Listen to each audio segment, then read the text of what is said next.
back to Study with Sujata. This is Sujata, and after the immense love that we got on our videos on osteology के videos जो कि सारी bones के ऊपर हमने बनाए थे, which can be used both in your anatomy and your orthopedic के viva, we have thought of starting a series known as Viva Ready. Since winters में सबके यूनिवर्सिटी एग्जाम्स आ रहे होते, प्रीलिम्स एंड यूनिवर्सिटी, सो हमने सोचा कि कोई एक ऐसा वीडियोस बनाते हैं जो कि आपके क्लिनिकल एग्जामिनेशन यानी कि आपके प्रैक्टिकल एग्जाम्स में आपको हेल्प करे, क्योंकि थ्योरी सब कर लेते हैं, मेनली हमें प्रैक्टिकल के लिए हम लोग हमेशा अपने सीनियर से पूछते रहते हैं कि हमें क्या करना चाहिए.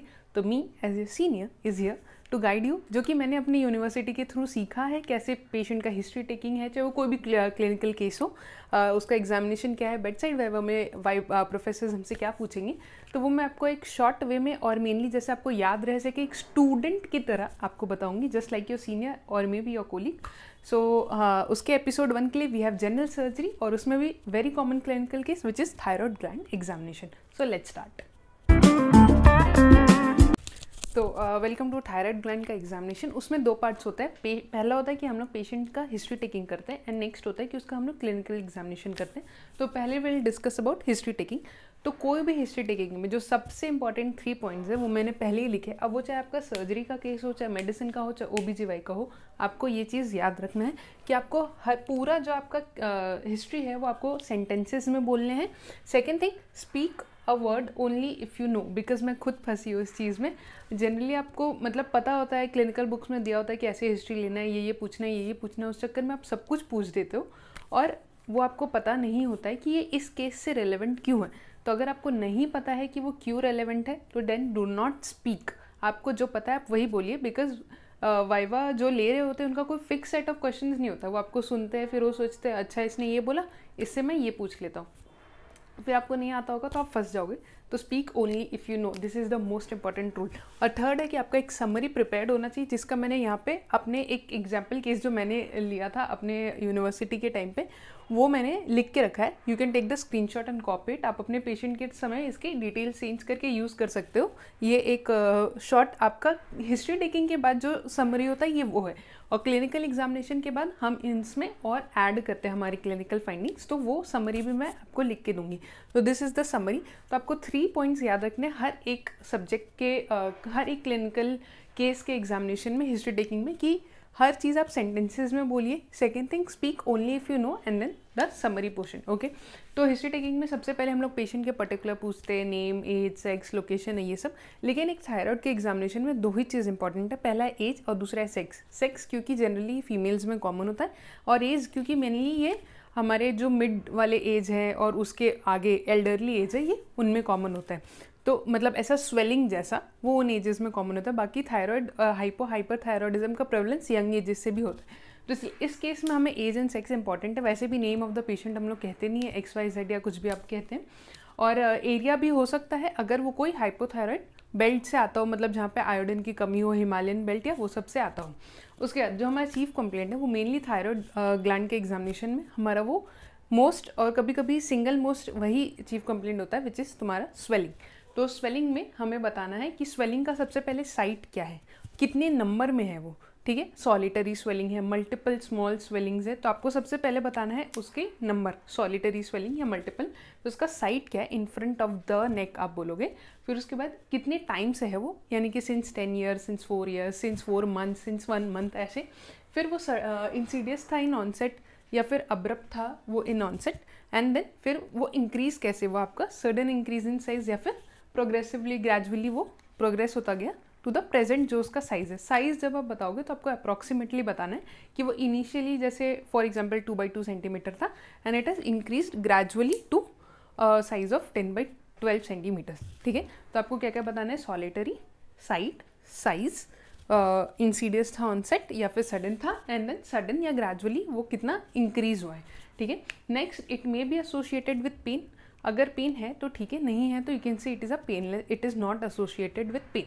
ठीक है, वो हम लोग HOPI में कहते हैं. लेकिन अगर पेन इज़ प्रेजेंट है तो उसको हम लोग चीफ कंप्लेंट में डालते हैं. और हमारे हमेशा चीफ कंप्लेंट में हमें उसे एक क्रोनोलॉजिकल ऑर्डर में अरेंज करना होता है, यानी कि जो भी चीफ कंप्लेंट पहले हुई हो वही आपको पहले बतानी है.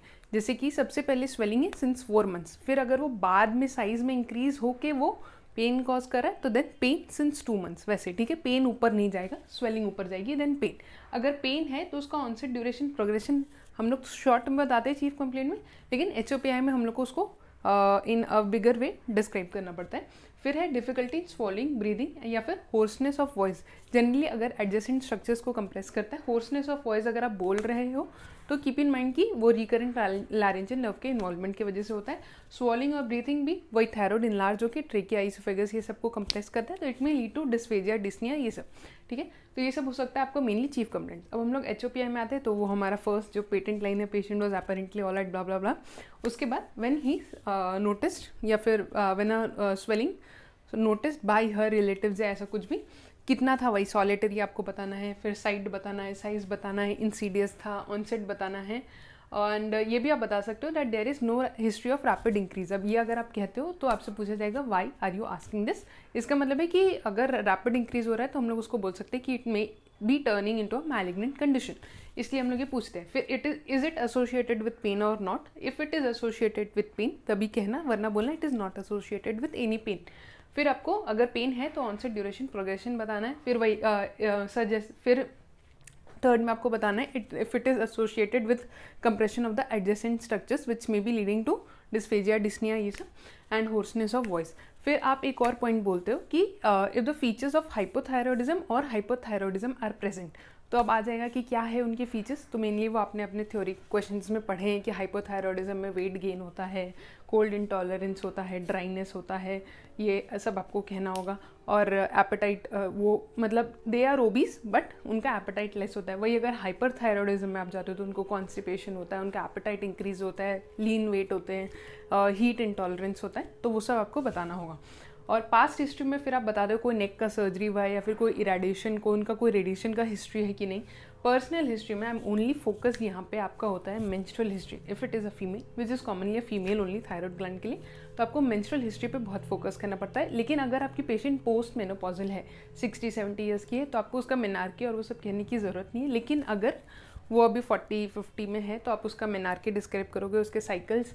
हमें क्योंकि हाइपो में और उसमें हाइपर थायरॉयडिज्म में ओलिगोमेनोरिया और मेनोरेजिया के बहुत सारे इश्यूज होते हैं, इसलिए वी आर मेनली कंसर्न कि साइकिल्स रेगुलर है कि नहीं, कितने डेज के हैं, पेन के साथ एसोसिएटेड है कि नहीं। तो मेंस्ट्रुअल हिस्ट्री यहाँ पे बहुत इंपॉर्टेंट हो जाता है हमारा पर्सनल हिस्ट्री में। बाकी और फैमिली हिस्ट्री में आप बताओगे कि किसी और को भी हाइपोथायरॉयडिज्म या फिर स्वेलिंग इन नेक का कोई केस है कि नहीं। लेकिन जब आप पर्सनल हिस्ट्री डिस्क्राइब करते हो तो आप उसका एक लाइन में कर सकते हो। ऐसा ये ना बोलो कि bowel bladder regular, diet veg, build nourish, ये सब वैसा सब नहीं बोलने के अलावा आप एक सेंटेंस दे सकते हो। मैंने उसका एक एग्जांपल दिया, she consumes a mixed diet and has good appetite, her sleep is undisturbed and her bowel bladder habits are regular. ये आप एक शॉर्ट वे में पर्सनल हिस्ट्री को समराइज कर सकते हो, साथ में फिर मेंस्ट्रुअल हिस्ट्री उसमें ऐड ऑन कर देना। उसके बाद आता है हमारा समरी, जो कि हमारा सबसे इंपॉर्टेंट है हिस्ट्री टेकिंग के बाद। कभी कभी क्या होता है कि एग्जामिनर्स आपको ये पूरा चीज़ सुनते ही नहीं है, सीधा बोलते हैं कि अपना समरी प्रेजेंट करो। तो आप बस उनसे एक क्वेश्चन पूछो, sir may I describe the summary after history taking और आफ्टर क्लिनिकल एग्जामिनेशन। अगर वो लोग बोल रहे पहले हिस्ट्री टेकिंग के बाद अपना समरी बताओ and then clinical examination describe करो, तो आप ये समरी दे सकते हो। फॉर एग्जाम्पल मेरी patient is 60 year lady, Mrs. XYZ, post menopausal, came with chief complaints of painless progressive swelling. ये हमने बता दिया। सॉलिटरी भी यहाँ आप ऐड कर दो अगर सॉलिटरी स्वेलिंग है। In front of the neck since 10 years with no features suggestive of compression of the adjacent structure which will rule out तुम्हारा डिस्फेजिया, डिस्निया, फिर and no features of hypothyroidism और hyperthyroidism and no features suggestive of malignancy, क्योंकि उसमें pain नहीं है and उसमें history of rapid increase in size नहीं है। इसके बाद हम लोग देखेंगे क्लिनिकल एग्जामिनेशन। ठीक है, coming to the next part of our examination which is physical examination. उसमें दो चीज़ें होते हैं, जनरल एग्जामिनेशन एंड हमारा जो लोकल एग्जामिनेशन है। तो जनरली कोई भी सर्जरी की केसेस में हमारा local examination is more important, and medicine में हम लोग जनरल एग्जामिनेशन को भी बहुत ज़्यादा फोकस रहते हैं। मगर ब्रीफली अगर हम लोग जनरल एग्जामिनेशन इसमें डिस्कस करें कि थायराइड ग्लैंड वाले में आपको क्या क्या रिलेवेंट है जो कि आपको डिस्कस करना चाहिए, वो है फर्स्ट स्टेटमेंट जो सब में होता है कि I have examine the patient with consent in a well lit room in a sitting position, ये सब आपको बोलना है। फिर उसके बाद आपको कहना है कि patient was conscious, oriented to time place person, ये सब आपको कहना है जो भी आपका पेशेंट है। उसके बाद फिर ये कि उसका बिल्ट क्या है, यानी कि the patient is moderately built, well nourished.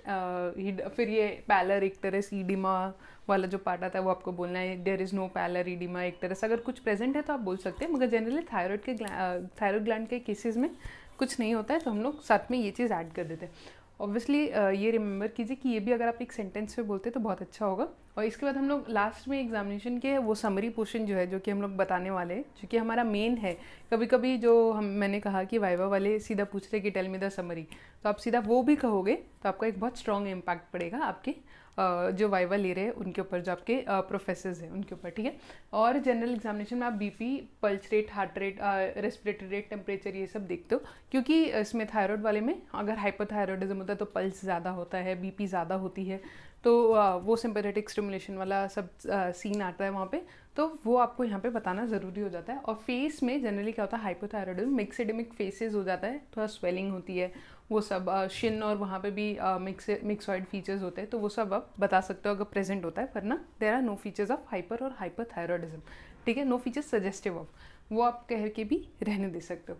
उसके बाद आता है हमारा जो मेन है, वो है हमारा लोकल एग्जामिनेशन। हर समय हर एक सिस्टम के एग्जामिनेशन में, हर एक चीज़ में, लोकल एग्जामिनेशन में 3 चीज़ें होते हैं, इंस्पेक्शन, पैल्पेशन, परकशन एंड 4 चीज़ें ऑस्कल्टेशन। इसमें सर्जरी में ऑस्कल्टेशन थोड़ा कम इंपॉर्टेंट आता है, हमारा मेन आता है पैल्पेशन। पैल्पेशन में जो हम लोग इंस्पेक्शन के बाद करते हैं, उसमें हम लोग हमारे सारे इंस्पेक्शन के फाइंडिंग्स को कंफर्म करते हैं, ठीक है। और इंस्पेक्शन में वो है जो आप देख सकते हो। अगर आपको आपके प्रोफेसर ने कहा कि describe the inspectory findings, then never go and touch the patient, just stand कि sir I am able to see this। अगर पैल्पेशन कहा तब जाके आप स्वेलिंग को टच करो, जो भी उसका टेम्परेचर, टेंडरनेस चेक करो। तो ये पॉइंट आप नोट करना, क्योंकि ये सब बहुत बेसिक चीज़ें हैं जो कि वो लोग नोट करते हैं हमारे प्रोफेसर्स ड्यूरिंग द वाइवा, और हम लोग प्रेशर में ये सारी चीज़ें भूल जाते हैं, इसलिए आपको मैंने बस याद दिला दिया। तो इंस्पेक्शन में सबसे पहले, क्योंकि इसमें चीफ कंप्लेंट होती है स्वेलिंग, तो आपको स्वेलिंग के बारे में बताना है कि sir there is a solitary swelling, कहाँ पे, तो हम लोग को डिस्क्राइब करना है उसका position in front of the neck in the thyroid region. फिर हम लोग उसका एक्सटेंट बताते हैं। एक्सटेंट हम लोग हमेशा एनाटॉमिकल लैंडमार्क्स के रिस्पेक्ट में बताते हैं, तो ये आप नोट कर लीजिए, ये बहुत इंपॉर्टेंट। नेक्स्ट जो हम लोग अपने स्वेलिंग में बताते हैं वो था हमारा होता है एक्सटेंट ऑफ स्वेलिंग। तो हमेशा हम लोग एक्सटेंट जो है वो एनाटॉमिकल लैंडमार्क के रिस्पेक्ट में बताते हैं। तो ये आप नोट कर लीजिए कि थायराइड ग्लैंड के केस में आप क्या एनाटॉमिकल लैंडमार्क्स लेंगे, क्योंकि कभी कभी आपसे अलग से वाइवा में पूछा भी जा सकता है कि what are the anatomical landmarks that you consider during a thyroid gland examination. तो आप क्या कहेंगे, अबव, आप कैसे कहेंगे, the swelling extends above 2 centimetre below, मतलब अबव का लैंडमार्क है आपका थायराइड कार्टिलेज, तो आप बोलेंगे it is 2 centimetre below the thyroid cartilage. Above, below का लैंडमार्क है आपका सुप्रास्टर्नल नॉच, तो बोलेंगे 1 centimetre above the suprasternal notch. Medial में मिड लाइन और लैटरल में आपका स्टेर्नोमास्टोइड मसल। तो इसका एक एग्जाम्पल है कि the swelling is extending 1 centimetre below the thyroid cartilage, 4 centimetre above the suprasternal notch, 1 centimetre away from the mid line and just touching the, या फिर 1 centimetre away from the sternomastoid muscle. ये आप extent use कर सकते हैं, ये आपसे कभी कभी अलग से भी पूछा जा सकता है कि what is the extent of the thyroid gland examination in inspection, तो आप ये एक्सटेंट बोल सकते हैं, ठीक है। उसके बाद आप कहेंगे उसका साइज़, और कभी टच मत कीजिएगा इंस्पेक्शन में, वही कि sir it is appearing to be 10 by 12 centimetre, ऐसा करके अप्रॉक्सीमेटली, क्योंकि आप टच नहीं कर रहे हो पेशेंट को, तो यू कैन नॉट मेजर। उसके बाद शेप आप कहोगे कि इफ इट इज़ ओवॉइड या फिर क्या उसका शेप है। तो उसके बाद आप उसका सर्फेस डिस्क्राइब करोगे कि वो स्मूथ है, इरेगुलर है, बॉसिलेटेड है। अगर जनरली मल्टीपल नोड्यूल्स होते हैं तो उसमें वो बॉसिलेटेड हो जाता है। मार्जिन्स आप बताओगे कि डिमार्केट आप कर पा रहे हो कि नहीं, ऑल द मार्जिन्स, लेकिन मतलब सुपीरियर, इन्फीरियर, ये सब, लेकिन मेनली थायराइड में इंपॉर्टेंट होता है कि उसका इन्फीरियर मार्जिन आप देख पा रहे हो कि नहीं। ये हम लोग इसलिए देखते हैं, देखने के लिए कि वो उसका रेट्रोस्टर्नल इन्वॉल्वमेंट, मतलब एक्सटेंशन है कि नहीं। तो अगर आपको ऐसे कहना है कि I can make out the lower margin of the thyroid gland can be made out clearly, इसका मतलब कि उसका रेट्रोस्टर्नल इन्वॉल्वमेंट नहीं है। उसके बाद स्किन ओवर द स्वेलिंग, कोई स्कार है, कोई पिगमेंटेशन हो तभी कहिएगा, वरना आपको इसका रेलेवेंस जनरली नहीं पता होगा तो आप मत कहिएगा। या फिर उस पर कोई आपको वेन्स डायलेटेड दिख रहे हैं कि नहीं, फिर मूवमेंट विद डिक्लूटेशन होता है कि नहीं उस स्वेलिंग का, तो ये आप इंस्पेक्ट कर सकते हो ना। आप पेशेंट को बोल सकते हो कि आप डिग्लूट करके दिखाए और आप ऑब्जर्व करोगे कि swelling move up and down कर रही है कि नहीं। और फिर आप विद प्रोट्रूजन ऑफ टंग भी करते हो, क्योंकि हम लोग उसको एक बहुत इंपॉर्टेंट डिफरेंशियल डायग्नोसिस है हमारा थायरोग्लॉसल सिस्ट, उससे डिफरेंशिएट करते हैं। थायरोग्लॉसल सिस्ट प्रोट्रूजन ऑफ टंग के साथ मूव होता है और डिग्लूटेशन के साथ भी होता है, लेकिन thyroid gland protrusion of tongue के साथ नहीं होता, बट डिग्लूटेशन के साथ मूव होता है। उसके बाद आता है हमारा पैल्पेशन। पैल्पेशन में हम लोग सारे इंस्पेक्टरी फाइंडिंग्स को कंफर्म करते हैं। तो ये सारे चीज़ें वापस से बोलोगे, solitary swelling, position, size, shape, surface, margin, skin over swelling, movement, उसके बाद टेम्परेचर पे आओ, क्योंकि अब आप छू रहे हो स्वेलिंग को, तो ना you can see that there is no local rise of temperature sir, there is no tenderness. Consistency भी अब आएगी क्योंकि आप छू के बताओगे if it is soft, if it is firm, या फिर वेरिएबल, कहीं पे सॉफ्ट है कहीं पे फर्म है, तो it is variable in consistency. No, और फिर आपको जो आपके 5 ग्रुप ऑफ लिम्फ नोड्स हैं, cervical groups, they are present, लेकिन आपको बोलना है कि आप उसको पैल्पेट नहीं कर पा रहे हो, यानी कि वो इनलार्ज नहीं है, तो आप कहोगे कि no palpable cervical lymph nodes in the neck. और ये 5 इस पॉइंट पे आपसे पूछा जा सकता है, what are the 5 group and where are they located, वो हम लोग एक दूसरे वीडियो में डिस्कस करेंगे। फिर उसके बाद पल्सेशन देखोगे स्वेलिंग के ऊपर, स्किन मूव करके देखोगे स्वेलिंग के ऊपर कि मूव हो रही है कि नहीं, मोबिलिटी क्या है उसकी, अप एंड डाउन मूव हो रही है, साइड टू साइड मूव हो रही है। फिर आप पोजीशन ऑफ ट्रेकिया, वो आप इंस्पेक्शन में भी देख सकते हो, पैल्पेशन में भी देख सकते हो। इंस्पेक्शन में हम लोग उसको बाय ट्रेल साइन, हम लोग ऐसे पैल्पेशन में हम लोग उसको करके देखते हैं कि अपना दोनों पॉइंट करते हैं और मिडिल फिंगर से ट्रेकिया को हम लोग देखते हैं, देखने के लिए कि स्वेलिंग की वजह से वो कहीं पुश तो नहीं हो रहा है, कोई एक साइड डिवेट हो रहा है कि सेंट्रली है। और इंस्पेक्शन में हम लोग टर्न करके देखते हैं। फिर उसके बाद हमारा Kocher's test, Berry's sign, Berry's ligament, वो मैं आपको अभी बताती हूँ। एंड फिर परकशन एंड ऑस्कल्टेशन। परकशन में जनरली थायरॉइड ग्लैंड रेजोनेंट होता है, लेकिन अगर उसका रेट्रोस्टर्नल इन्वॉल्वमेंट है, पहला बात तो इसमें हम लोग परकशन कहाँ से करेंगे, वो हम लोग करेंगे मैन्यूब्रा स्टर्नी पे, ठीक है। जनरली रेजोनेंट होगा, लेकिन अगर थायरॉइड ग्लैंड एक्सटेंड हुआ है तो वो रेजोनेंट नहीं होगा, वो डल नोट होगा, ओके। और ऑस्कल्टेशन में कोई ब्रू है कि नहीं। अब ये सब करने के समय आपको ये भी पूछा जा सकता है कि आप लोकल एग्जामिनेशन कैसे करते हो।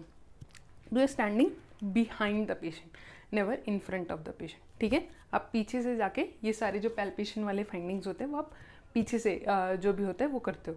तो कोई पूछे कि हाउ डू एग्जामिन, तो हमेशा पेशेंट के पीछे जाके खड़े होना, ठीक है।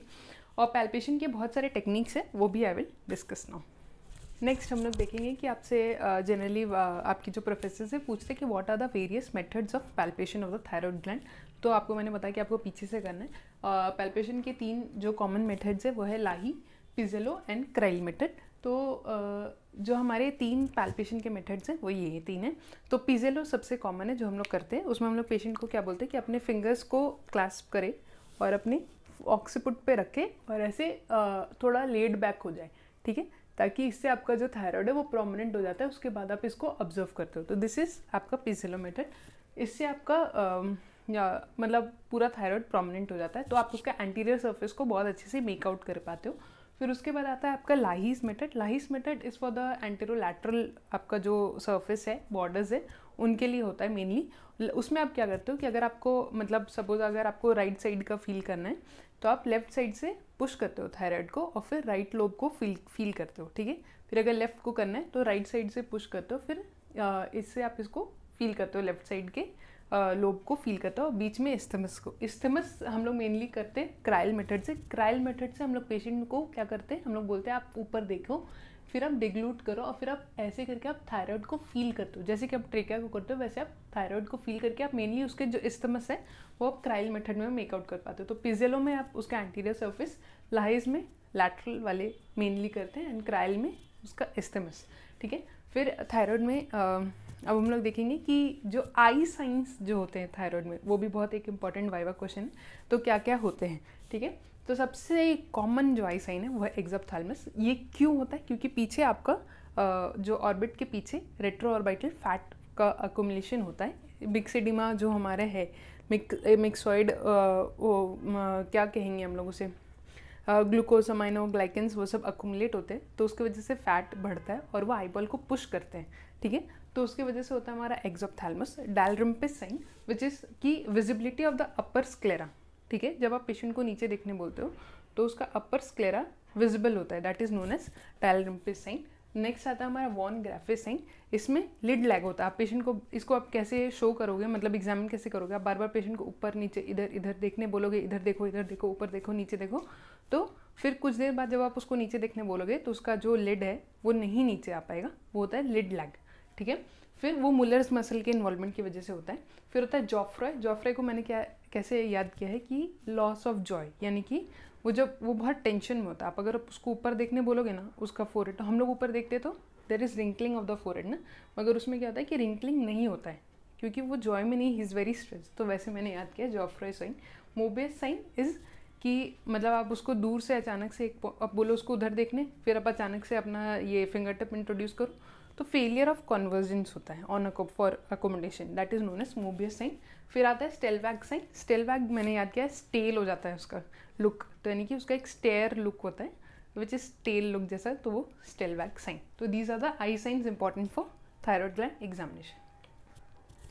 अभी केस के एंड में आपको पूछा जाता है what is your differential diagnosis, तो आप अच्छे से एक स्टेटमेंट में कैसे बताओगे, लिख लो अभी स्क्रीनशॉट लेके। It is a case of, mainly अगर मल्टी नोडुलर हुआ तो आप चेंज कर सकते हो आपके केस के according, case of multi nodular diffuse goitre involving both lobes of thyroid in a clinically euthyroid state. अभी आप अपने पेशेंट के हिसाब से चेंज कर सकते हो। फिर आपसे पूछा जा सकता है कि और क्या क्या डिफरेंशियल डायग्नोसिस हो सकते हैं, तो आप बोलोगे multi nodular goitre, solitary goitre, non toxic goitre, फिर मैलिग्नेंसी हो सकती है, कार्सिनोमा ऑफ थायराइड हो सकता है, प्राइमरी थायरोटॉक्सिकोसिस हो सकता है।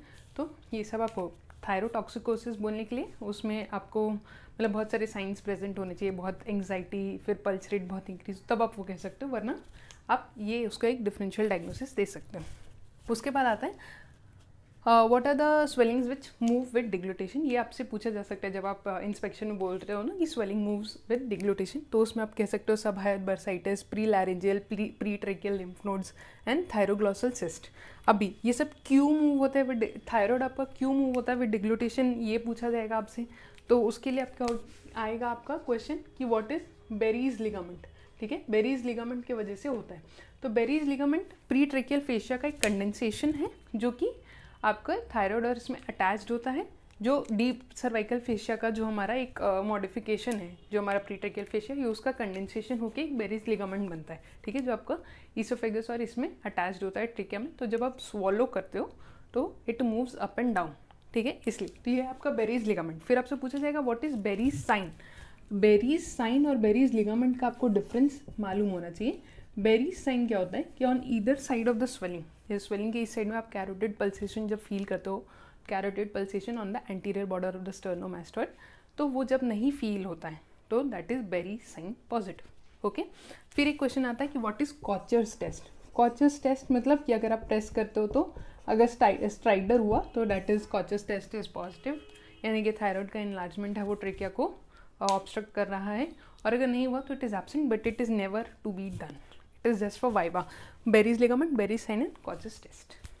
अभी जो आपका सबसे इंपॉर्टेंट है, जब आपसे पूछा जाएगा कि क्लिनिकल एग्जामिनेशन जब आप डिस्क्राइब करने जाओगे, अगर सीधा पूछ दिया जाए कि what is the summary, take the screenshot. मैंने बहुत अच्छे से लिख दिया ताकि आप इसको यूज़ कर पाओ। तो आप बोलोगे जो भी आपका पेशेंट है आप चेंज करना, बट ये एक फॉर एग्जांपल है, lady aged 60 years presented with painless progressive swelling in front of the neck since 10 years in a clinically euthyroid state with no features of compression and no comorbidities. Thus, it was a single swelling, that solitary swelling that moves with deglutition, multiple nodules of variable consistency with no features of fixity, compression to neobust structures, retrosteral involvement and lymph node enlargement.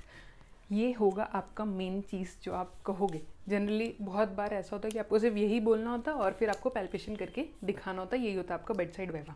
इसके बाद आपसे क्या पूछा जा सकता है thyroid में, इसका मैनेजमेंट क्या है, यानी कि आप इन्वेस्टिगेशंस बताओगे, डायग्नोसिस आपने कैसे किया, पेशेंट को मैनेज कैसे करोगे, फिर कार्सिनोमा ऑफ थायराइड में भी जा सकता है उसका क्लासिफिकेशन, और जो सर्जरीज होते हैं उनमें वो will keep for other video, जो कि हम लोग एंड में एक एड ऑन वीडियो करेंगे सारे। ये है आप ये वीडियो था ताकि आप अगर आपका नेक्स्ट डे भी एग्जाम है और आपको नहीं भी आ रहा है तो आप शॉर्ट में एक 10-15 मिनट्स में आपने एक देख के अपना एग्जामिनेशन कंप्लीट कर लिया कि एटलीस्ट पास तो हो जाओगे। बाकी जो है वो हम लोग ऐड ऑन करके डिस्कस करेंगे एक नेक्स्ट वीडियो में, ताकि आप आगे के और भी जो वाइवा क्वेश्चंस है थायराइड ग्लैंड के एग्जामिनेशन में उसके ऊपर हम लोग प्रिपेयर करेंगे, ताकि जब आपसे पूछा जाए तो आपके पास एक एक्स्ट्रा एज हो। Thank you so much if you have made till the end of this video. I hope कि आपको एक काम आया आपके एग्जाम में, आपके प्रीलिम्स, आपके यूनिवर्सिटी के एग्जाम्स के प्रिपरेशन में, आपके वाइवा में। हमारा जो ये पूरा वाइवा रेडी सीरीज़ का जो मोटिव वो यही है कि आप शॉर्ट में 10-15 मिनट्स में हर एक केस का एक प्रिपरेशन कर सको। एंड मोमेंट पे भी अगर आपको रीड करने जितना टाइम नहीं है तो आप ये देखें, क्योंकि मैंने सारे इंपॉर्टेंट चीज़ों को कवर करने की का ट्राई किया है। So thank you so much. Please support the channel bye liking the video, share करो अपने फ्रेंड्स के साथ, अपने क्लासमेट्स के साथ, ताकि उन्हें भी हेल्प आ सके, अपने जूनियर्स के साथ। And please subscribe to our channel. Thank you so much.